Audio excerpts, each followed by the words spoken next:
उस दिन हम देखेंगे अर्श हक है, मसनद रिफात रसूलुल्लाह की देखनी है हश्र में इज्जत रसूलुल्लाह की, और हम रसूलुल्लाह के जन्नत रसूलुल्लाह।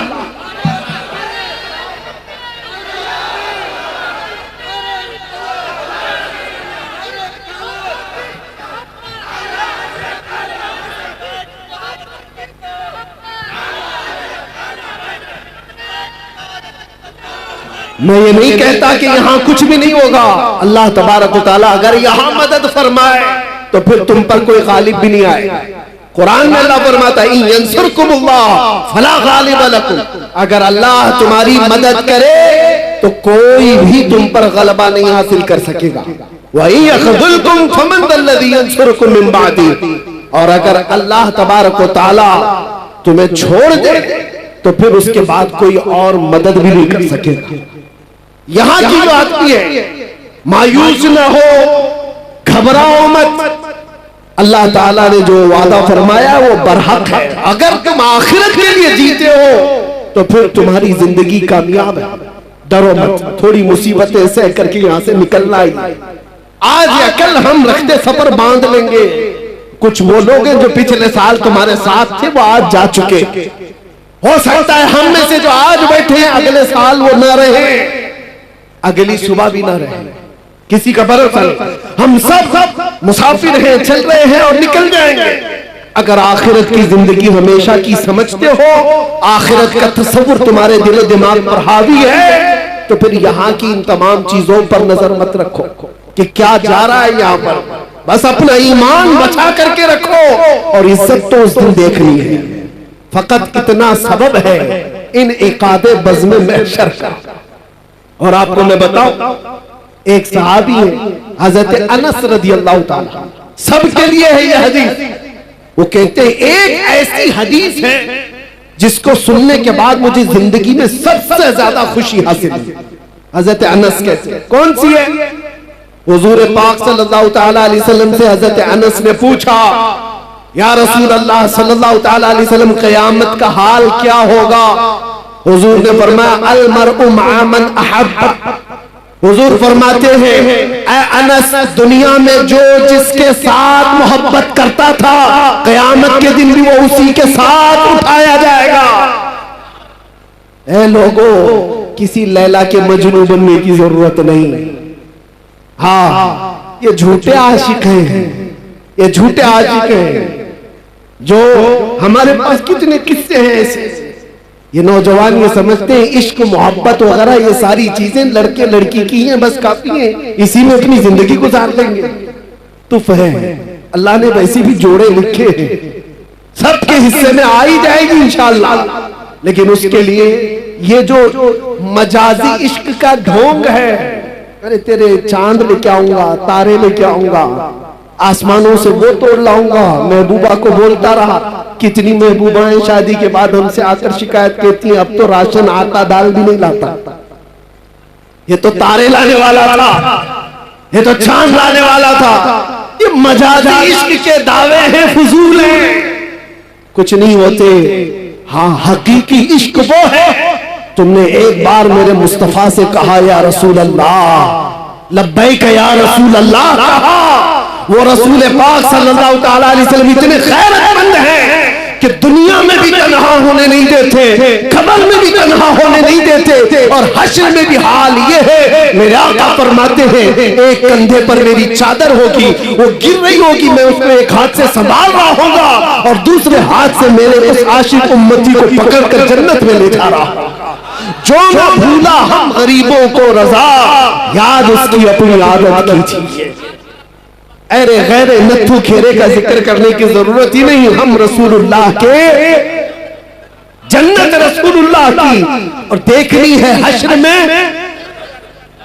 उस दिन का इंतजार करो मेरे अजीजों। क्या मंजर है, वो क्या माहौल है। आपने सुना भी होगा हदीसों में और उलमा से बयान में सुनते होंगे, ये उम्मत, ये मखलूक आदम अलैहिस्सलाम के पास जाती है अपनी सिफारिश के लिए। आदम अलैहिस्सलाम भेजते हैं नूह अलैहिस्सलाम के पास, इज़हाबू इला गैरी, मेरे अलावा किसी और के पास जाओ।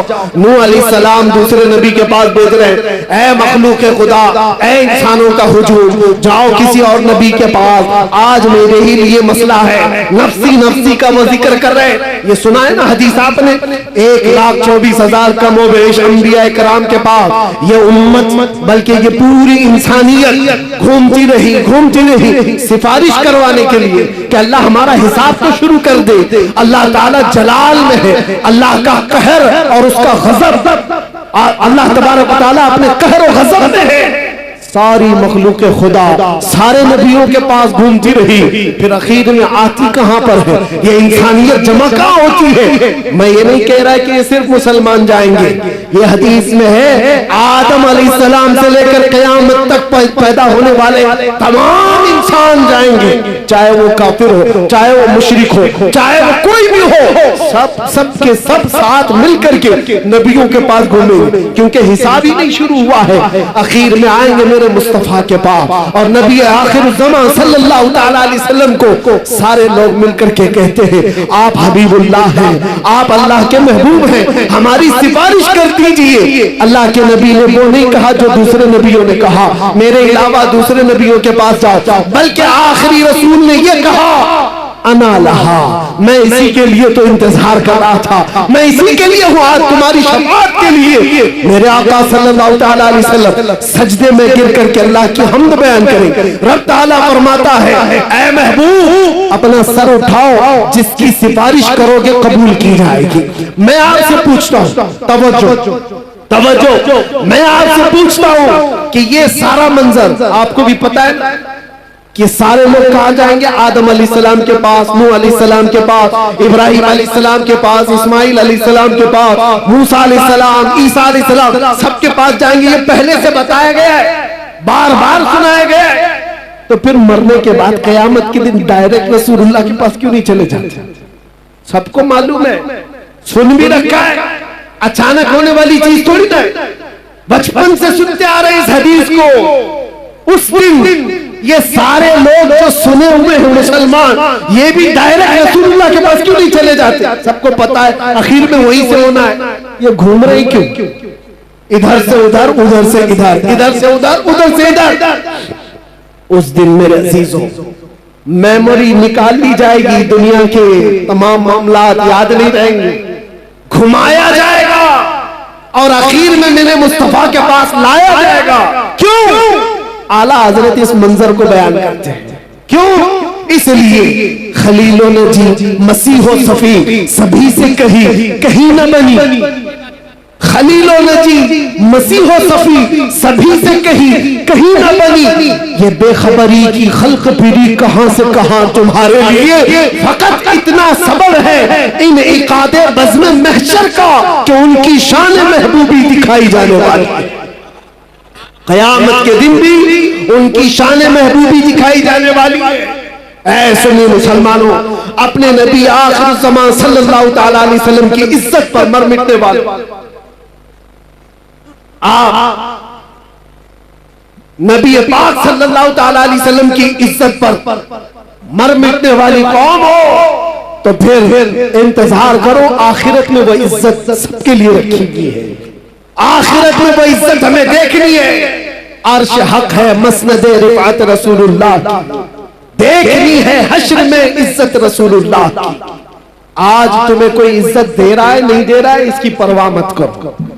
इज्जत देने की सर्टिफिकेट यह किसी के पास नहीं है। ये जो सारे मामलात हैं ये इंसानों के, आज जो आप देख रहे हैं, मैंने देखा है बुजुर्गों ने हमें ये तालीम दी है, ये जो मजमा इज्जत देता है ये थोड़ी ही दिनों में इज्जत खींच भी लेता है। इनकी परवाह मत करो। इज्जत देने वाला अल्लाह रब्बुल इज्जत है और कुरान में फरमाता है वलिल्लाहिल इज्जतु वलिरसूलिही वलिलमुमिनीन। अल्लाह के लिए इज्जत है, रसूल के लिए इज्जत है और ईमान वालों के लिए इज्जत है। और जो लोग ये सोच रहे हैं कि दौलत में इज्जत हो जाए, शोहरत में बड़ी इज्जत है और खूबसूरती में बड़ी इज्जत है। ये कब तक की है जानते हो? कब तक की है? हमने बड़े बड़े खूबसूरत लोग भी देखे, चेहरे पर झुर्रियां पड़ गई तो लोगों ने छोड़ दी। माल वाले भी देखे, जब गुर्बत आ गई, गरीबी आ गई तो बाबे जो कुर्बान आ गए, यानी फिदाए वालिए जीलान आ गए। उस शाखे मुस्तफा का उमड़ने लगा हुजूम। सिमडीगा में जो हजरत सलमान आ गए, क्या कहने, वाह वाह। सिमडीगा में जो हजरत सलमान आ गए, बस हजरत का खिताब आपको सुनना है। ये सिमडीगा वाले, इस्लाह मुआशरा कॉन्फ्रेंस करने वाले, ये जिंदा दिल गयूर लोग, एक बात याद रखना, जिंदगी और जिंदा दिली के साथ में बड़ी मेहनत और बड़ी मोहब्बत के साथ हजरत की आमद हुई है। तो ऐसा नारा लगाना कि अगल बगल में नरसिम्हानंद की बची खुची औलाद हो तो आवाज सुनकर खुदकुशी करने पर मजबूर हो जाए।